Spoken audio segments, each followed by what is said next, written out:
everyone, Alexa here from the blog Duvallhomestead.com, where I share farm-to-table recipes and homemade natural living. And today I'm going to show you how to make homemade sauerkraut.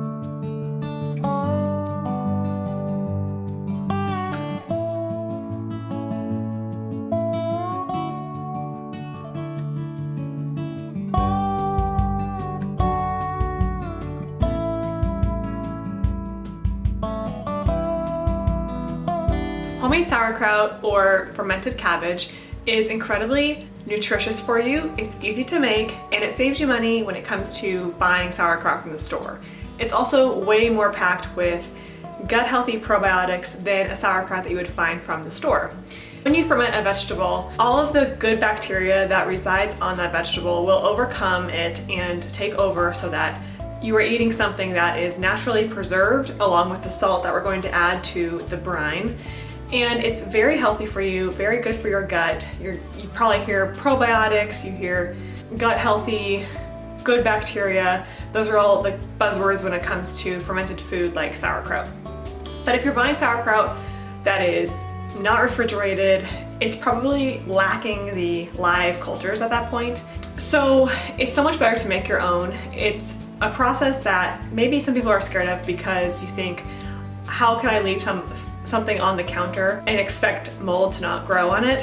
But it's actually a lot easier than you think. The answer is with salt. And so I'm going to show you how to do that today. Just realize that this is how our ancestors did it many decades, hundreds of years ago. Before refrigeration, they had ways to preserve food. For example, milk, when it was just raw from the cow, that had the good bacteria in it to keep it alive without refrigeration for a short period of time. Today we pasteurize milk and we kill that. That's why it has to be refrigerated. Similarly, this head of cabbage, if I did not ferment it, would eventually grow mold if I just left it out on the counter. So if I have a bunch of cabbage from the crop yielding, if you grow cabbage yourself, personally I got these from our local farmers. We do a CSA pickup, which is community supported agriculture. You might have one of those near you. If not, you should look into it because it's a great way to get farm fresh veggies without having to grow them yourself. But I know that these cabbages were grown in the soil in our area, which was cultivated by the worms and the chickens and the bees. Everything that was surviving in our area contributed to growing this cabbage. So it's very healthy for us already. And now I'm going to ferment it, which is going to make it an incredible vegetable, incredible side dish, and most importantly, very necessary for hamburgers and hot dogs, which is what we're eating a lot nowadays because it is summer. So without further ado, here's how you make fermented cabbage, also known as sauerkraut. So you will need a glass mason jar or other similar container with a lid. Today I'm going to do 2 heads of cabbage because that's just what I have on hand. You can also do red cabbage. And because I'm doing 2 heads of cabbage, I'm going to use a food processor. Now you could also use a chopping knife. It's just that I am short on time right now because my baby is napping, so I'd like to get this done as fast as possible, so I'm going to go ahead and put it in my food processor. You will also need salt. A high quality salt, not iodized, is what you need to ferment this cabbage. I like a good coarse sea salt. You can also add spices like pickling spices, dill, red pepper flakes if you want to flavor your sauerkraut, but we just like it pure. So first you're going to remove the outer layer of leaf from the cabbage.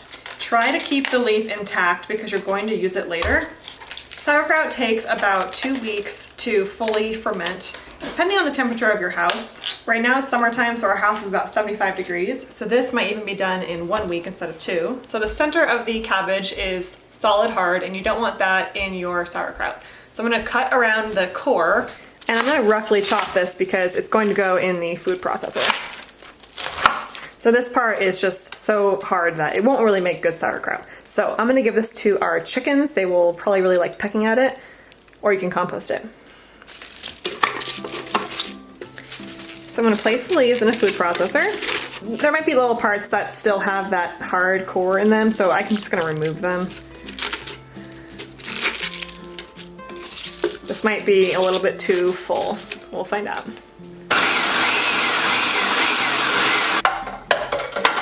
As expected, the top did not get processed, so I'm going to take that out.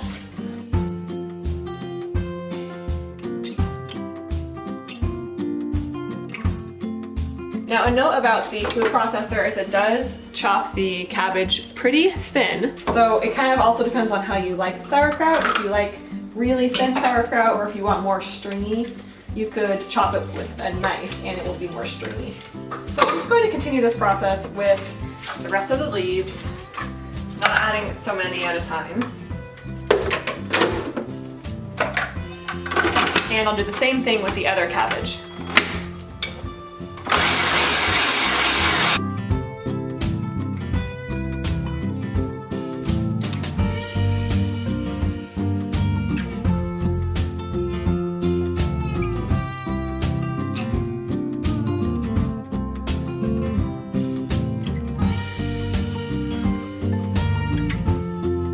I barely have a big enough bowl here. I don't know if it's gonna fit in this bowl.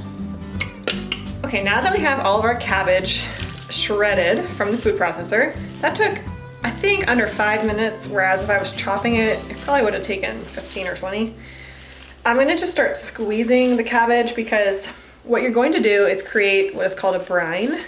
And a brine is the salty water that the cabbage is going to sit in for a couple of weeks, or however long you're gonna keep it in there, and allow the good bacteria to grow, but not bad bacteria. So the rule of thumb is about 2 tablespoons of salt for every quart of water that you're going to do for your brine.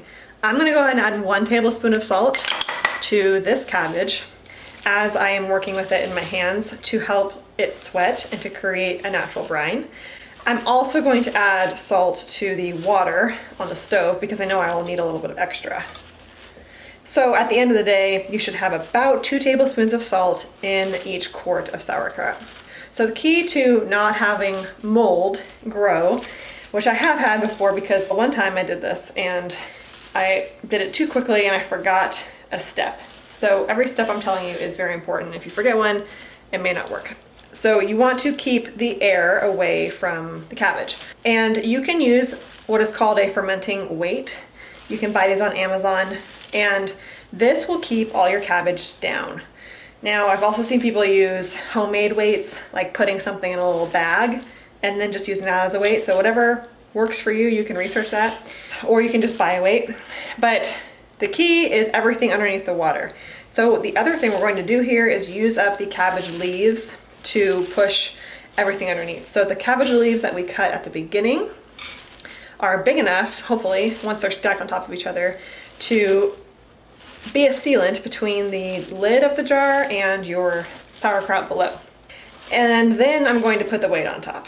And then I'm going to make sure the rest is filled with water. The salt is very important to prevent any bad bacteria from growing.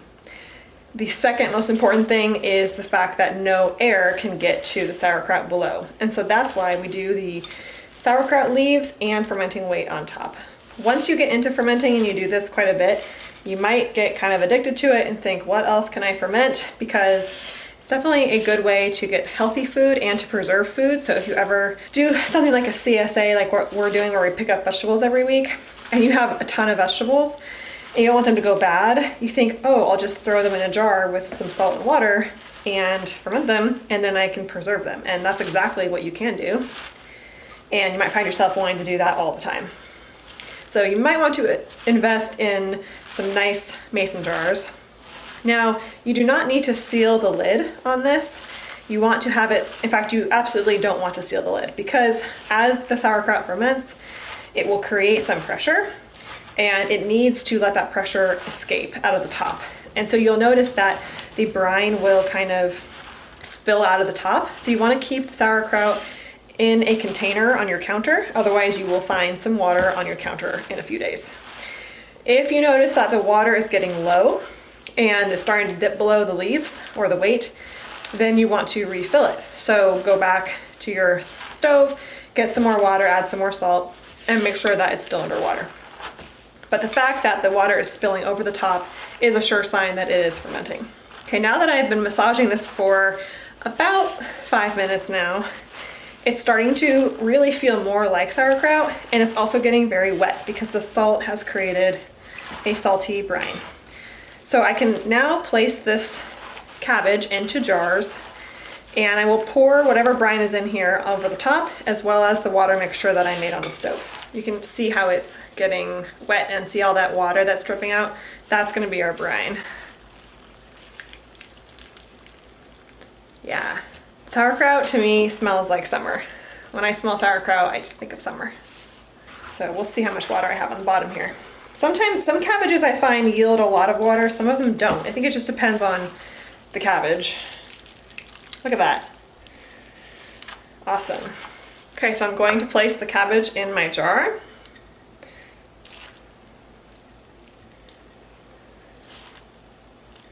And press down as I go. You want to leave some room at the top for the leaf and the weight. It's about 3/4 of the way full, maybe an inch from the rim here.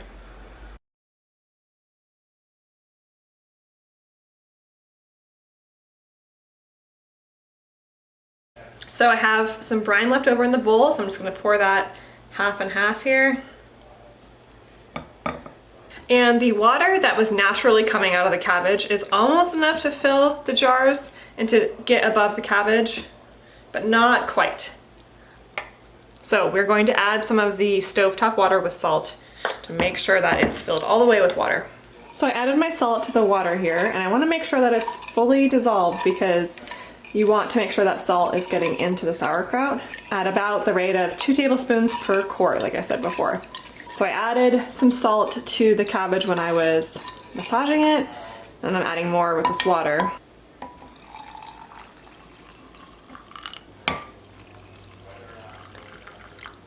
And I also like to sprinkle some on top, just in case. Okay, so now you're gonna take those leaves and make sure you've washed them in the sink so that they're clean. And you're just going to create a nice barrier here, and you might spill some water out, but you're going to just press down. Keep pressing down. Sauerkraut is one of the first things you can easily ferment when you're first starting to ferment foods. It's pretty hard to mess up if you follow the simple steps that I'm showing you today. Okay, so that's a nice barrier. And now I'm going to add fermenting weights. These are the 2 that I use. Actually, I think I have 4 of them, but I got them on Amazon. They're glass, and they will fit nicely on top. Spill some water here, but that's a good thing. And this is just going to keep everything down. You want everything to be below the water line so that no mold can grow. And you want to check back in a few days and see if the water has gone down, because it will. And then you want to add more. Make sure that the water stays on top of the weight. And all the cabbage on the bottom here will turn into sauerkraut. You'll also see it change color from green to yellow. And I'll show you that progress over the next couple of weeks. So I'm just going to get 2 wide mouth jar lids, place them on top, and I'm not going to seal them, just place them on top. I'm going to let this sit for 1 to 2 weeks. We'll see how long, and you will start to smell sauerkraut. It will turn yellow. It's really fun. So I'm going to show you that whole process. Don't forget to add the sauerkraut to a glass jar or something that's going to catch the water as it flows over.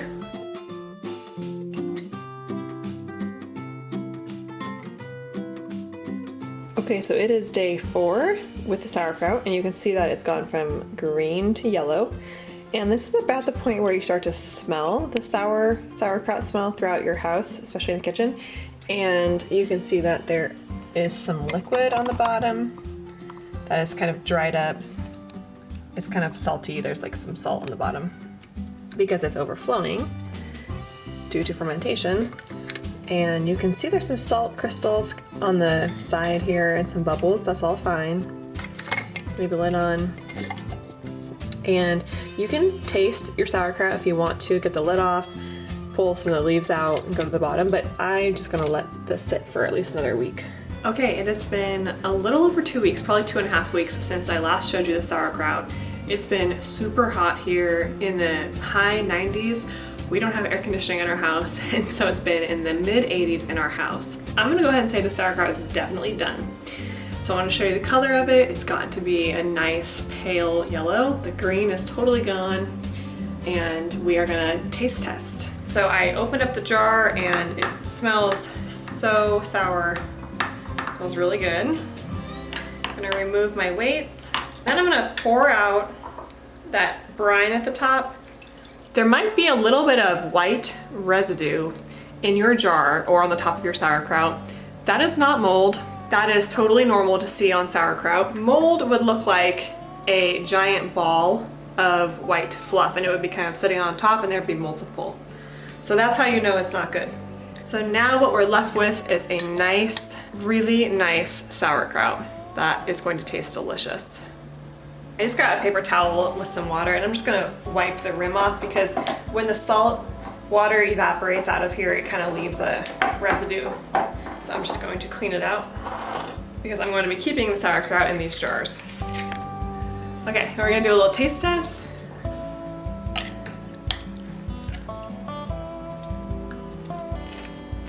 Wow, it has to be some of the best sauerkraut I've ever made. We'll be using this on hamburgers probably tomorrow night.